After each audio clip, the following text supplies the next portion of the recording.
Hello, my name is David Kuo, and with me today is Stuart Watson, our premium newsletter editor. Welcome, Stuart. Hi, David. Hello, what are we talking about today, Stuart? Well, we're talking about two big blue chips. We're talking about Tesco and Vodafone. Both of them have struggled a little bit recently in terms of share price growth, so we're just going to look at them and discuss whether they've gone ex-growth.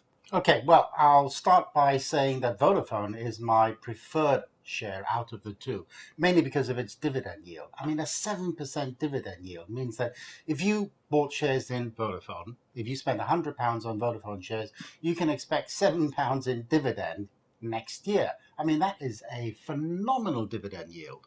Yep, that's a whopping yield. I like Tesco. I prefer out the two there.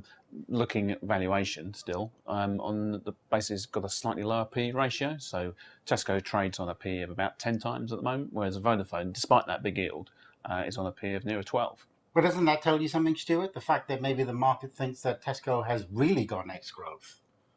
Well, possibly. I mean, we had that big profit warning earlier this year, obviously. Huge profit warning. Because of weak trading in the UK. But I think that's a problem that the business will work its way through. It's fixable. And we've still got the rest of the countries Tesco operates in. There's still plenty of growth coming through from those regions. But isn't that part of the reason why I prefer Vodafone rather than Tesco? Because in the case of Vodafone, you have this very wide geographic spread.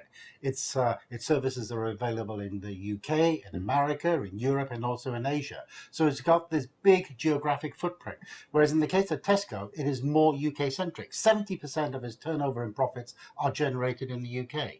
Yeah, that's true. But if you look at Tesco, it's got a much more dominant market position in the UK than Vodafone has in any of its major markets, where although it's a big player, it's one of about 4 or 5 equal-sized players. Yeah, but when you talk about a big player, I mean, if you have a look at Vodafone, it is a £90 billion gorilla sitting on the FTSE 100. I mean, it is the UK's third largest company, whereas in the case of Tesco's, it's probably around about sort of the 16th or 17th largest company. So out of the two, Vodafone is probably the safer play. Possibly, but I mean, Tesco is still, I think, the third largest retailer in the world. So it's certainly not a small company by any means. More like a orangutan than a gorilla, yes? A pretty powerful orangutan, I'd say. Okay.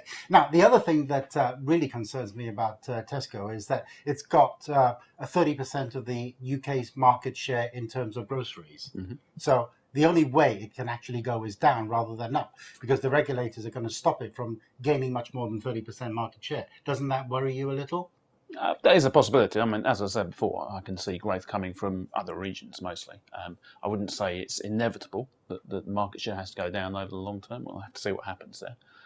But turning to Vodafone, I'd see more problems with its business model there in terms of we've seen operating margins dip quite a lot over the years, and that's mostly to do with the fact that voice revenues are declining, so the rates it's getting for those calls. Data revenues are sort of increasing to compensate for that, but it's almost like running to stand still.